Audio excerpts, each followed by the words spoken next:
parou de julgar a leitura do coleguinha, beleza?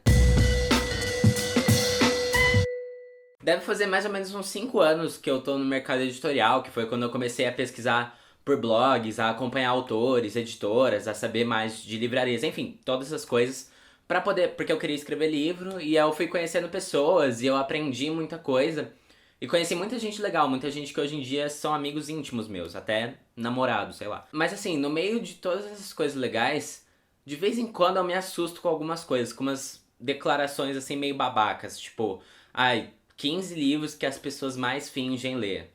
Ou então, o problema de você se achar inteligente lendo Harry Potter. Uns negócios meio assim, sabe? Esqueci o que eu ia falar. Ah, mochilinha do preconceito. Mochilinha do preconceito, gente. Mochilinha. Enfim, a lista de reclamações com esses livros mais pop é gigantesca e ela só piora desses exemplos que eu peguei. Então hoje eu queria apresentar um ponto de vista um pouquinho diferente, só pra dar uma variada. Primeiro de tudo, vamos tirar a mochilinha do preconceito. Falar assim, os livros teens, os livros pops, os livros best-sellers, talvez não sejam tão ruins assim. Eu acredito que tenham livros ruins, assim como tem clássicos que são ruins, mas nem todos, sabe? Eu não entendo por que as pessoas generalizam desse jeito. E ó, a galera que tá falando isso, se achando super legal e descolado e original, saiba que esse discursinho chato já é repetido há muito, muito tempo. Inclusive no Viagens à Minha Terra, que é um dos livros obrigatórios do vestibular, o narrador é um cara que se acha assim o rei do universo. Ele fala, nossa, eu sou bacana, sabe? Eu sou um gênio.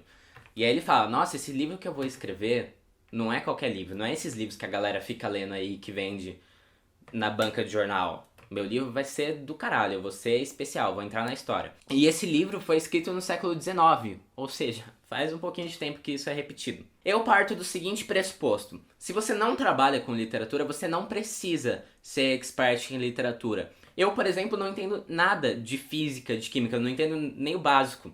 Na verdade, eu tenho séria dificuldade com coisas que tem números, sabe? Eu mal sei os números dos capítulos, mentira. Mas enfim, eu acho que esse negócio de você não precisar ser expert vale muito na arte. Porque, por exemplo, artes plásticas. Eu não entendo nada de artes plásticas. Eu vejo quadros e eu falo, bonito, feio. Às vezes eu acho um quadro tão bacana, eu acho que ele passa uma mensagem tão legal pra mim, que eu até consigo resolver problemas, sabe? Eu consigo curar a tristeza, sei lá. Eu viajo, assim, quando eu tô olhando um quadro. Mas eu não entendo nada. E se chegar um maluco pra mim falando, não, você não pode gostar desse quadro, porque olha essas pinceladas, essa escolha de cores, esse contraste, sei lá. Eu falo, velho, vai procurar sua turma, sabe? Eu gosto de ver. E a obra, aquele quadro vai ter um significado único pra mim. E só serve pra mim. E não interessa o que os críticos de arte vão pensar. E eu acho que na literatura a gente poderia trazer esse pensamento também. Porque, por exemplo, no cinema, eu não sei vocês, mas eu adoro ver filmes ruins. Um filme de terror que não faz nenhum sentido, que a atuação é péssima. Gente, eu me divirto muito. E, tipo, eu sei que tem amigos meus e inimigos, aqueles, que também gostam de assistir filmes ruins só pra se divertir. E isso é aceito, tá ligado? Isso é bacana. Eu não sei como é que é com os críticos de cinema, mas no público geral, isso não acontece. E com os leitores, isso acontece. Quando eu acho que um livro é ruim, seja porque os diálogos são ruins ou porque o personagem simplesmente não pode existir daquele jeito que ele existe, ou então porque eu já conheço um pouco da trama e a trama é meio confusa pra mim, eu não leio esse livro. É simples assim. Mas se alguém tá lendo, parabéns, ótimo. A gente tá num país onde relativamente quase ninguém lê. Se você for falar assim, ah não, mas eu leio, minha amiga lê, parabéns. Mas tem uma população gigantesca que não tem acesso a livro, ou então não gosta mesmo, não tem o hábito. Então eu fico muito feliz quando tem pessoas lendo, seja um livro do Nicholas Sparks, seja o Eu Me Chamo Antônio, seja o rótulo do shampoo, sejam as informações nutricionais da sua margarina, sei lá. Se a pessoa tá lendo, pra mim já é bacana pra caralho. E esse é um momento que quem já me acompanhava no Cabine Literária antes vai falar, nossa, ele é o Capitão Hipócrita. Porque eu sempre tentava trazer críticas de livros clássicos, essas coisas que falassem sobre temas que eu considero importante, ou que tivessem uma linguagem diferente, ou que fizessem pensar sobre feridas sociais que a gente já finge que não existem mais.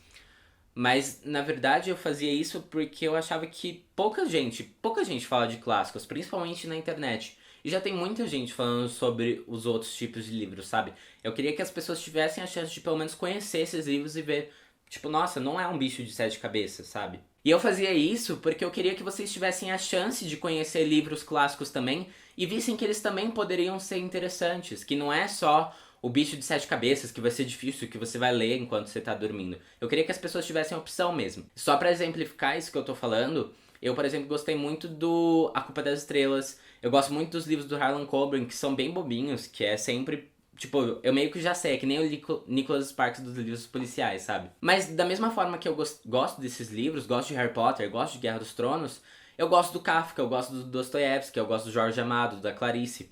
Enfim, você pode ter os dois, entendeu? Eu não sei por que as pessoas têm essa ideia de que se você lê um livro, você não pode ler outro. E assim, eu queria falar um pouco sobre o meu mundo ideal, porque no meu mundo ideal, ninguém ia precisar fingir que lê um livro, que eu acho absurdo essa ideia. Quando eu vi essa lista de livros que as pessoas fingiam que liam, eu falei, meu Deus, eu não acredito que tem gente que faça isso de verdade.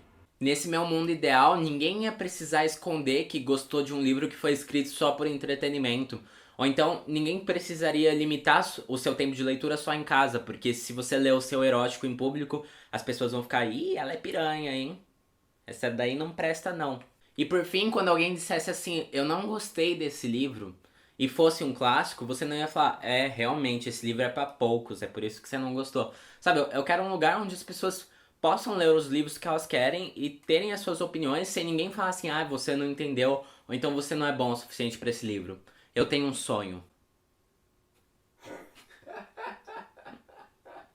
É fato que existem livros que são importantes, historicamente falando, e que não são interessantes pra você ler. Também tem livros que são interessantes, mas não são tão importantes assim. Tem os livros que são os dois, tem os livros que não são nenhum. Mas o importante é que tem livro pra todo tipo de gente. E mesmo assim, quase ninguém tá lendo, sabe? E os poucos que estão lendo, ao invés de ajudar, de fazer mais leitores, de emprestar livro, de indicar, estão julgando quem tá lendo outro tipo de livro diferente, sabe? Eu acho que os leitores mais experientes deveriam ajudar e conversar com os leitores novos como um irmão mais velho que ajuda o irmão mais novo, sabe? Então se você lê livros clássicos, livros que foram importantes ou são importantes ainda, e você se acha o rei da cocada preta, saiba que você não é. Eu, quando eu leio livros clássicos, eu me sinto cada vez mais burro, sabe? É a importância de se sentir burro, de falar assim, nossa, alguém teve todas essas ideias, sabe? E eu não sei nem se eu tô entendendo direito.